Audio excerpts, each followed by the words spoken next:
The same white liberals who used to praise you for your patient, nonviolent approach have now become openly impatient and violent themselves in defense of their own job. Not only in the South, but also in the North, right here in New York City. Why, they were busting heads out in Brooklyn. They were busting heads out in Long Island. They were busting heads up in the Bronx. White teenagers came out in sheets. Ku Klux Klan, not in Georgia, but right up there in, not down south, but down in the Bronx. White teenagers came out there burning crosses to let you know that this white man here is no different from that white man down there.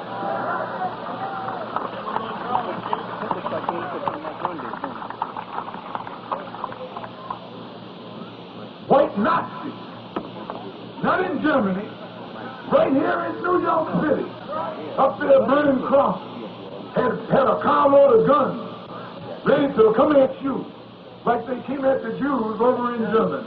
And when they caught those Nazis, they found that one of them was a Jew. And that Jew running around here talking about Nazis, and some of them are nothing but Nazis themselves. You didn't hear them blow that up in the newspaper, did you? No, they tried to quiet it down. Why, when you find Jews who are Nazis, you really found something. In fact, I think you can find a whole lot of them who are Nazis. Always running around here trying to make you get sympathetic for them. The Jew is a master at that. Make you shed crocodile tears over what happened to him in Germany. You tell him what happened to you right here. You haven't got no time to cry no tears for no Jews. Cry tears for yourself. Let him solve his problem and you solve your problem. Why, they only killed 6 million Jews. Only 6 million Jews were killed by Hitler. Uncle Sam killed 100 million black people, bringing them here. Yeah, 100 million. 100 million. Don't let no Jew get up in your face and make you cry for him. Ask him what happened with his forefathers when our forefathers were being brought over here as slaves. 100 million black people were taken from Africa. And when the Civil War was over, there weren't 6 million black people in America. There weren't 20 million black people in the Western Hemisphere. What happened to 80 million? Where did they go?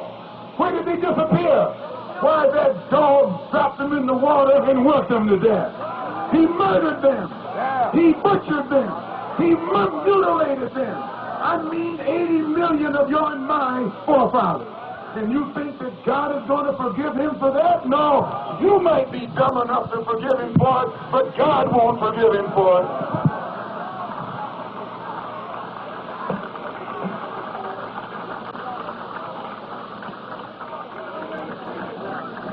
That's why God is after him. 80 million black people dead, murdered. And these Jews got the audacity to run around here and want you to cry for them. Let them go cry for themselves. Tell them if they're interested in your problem that you have some of these stores. Instead of opening stores up all in your neighborhood and robbing your deaf, dumb, and blind. Yes, the Jews do that.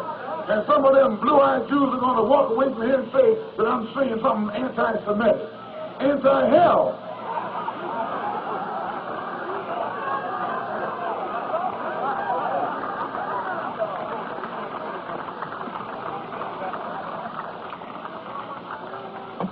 It is Jews right here in Harlem who run these whiskey stores that get you drunk.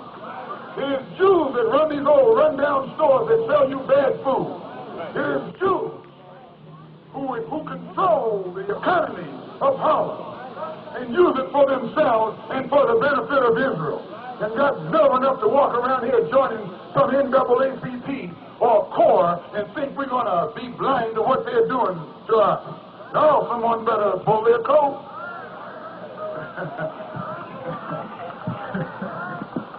Someone better pull their coat before you start pulling some heads. That's not anti-Semitic, that's just plain intelligence. You know, I was on a program here in New York on Channel 13 in which I made a statement concerning how the Jews control about 80% of the economy in most Negro communities across the country.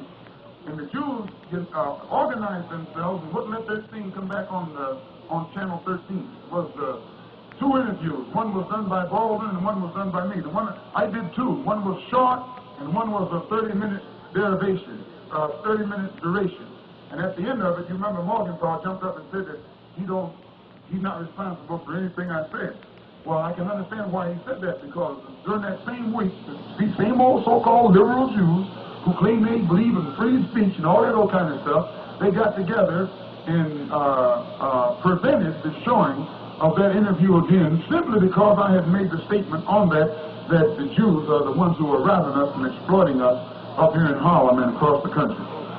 Jews believe in censorship more than anybody else. All you got to do is start talking about Jews, and you'll find all the papers will close up on you. They can't take it. They can't take any criticism. They're the most sensitive white people on this earth. They don't like you to talk about them, but they want to talk about everybody else. They want to tell you what Hitler and Eichmann did to them, but don't want us to tell you what Uncle Sam has done to us. And Hitler didn't kill as many of them as Uncle Sam has killed those of us. And if they were justified in snatching Eichmann and taking him back over there and gassing him, then God is justified grabbing Uncle Sam and putting the gas to him. See, they set themselves up as judge and high lord executioner. Well, we're not doing that. We're leaving the judgment and the justice up to God.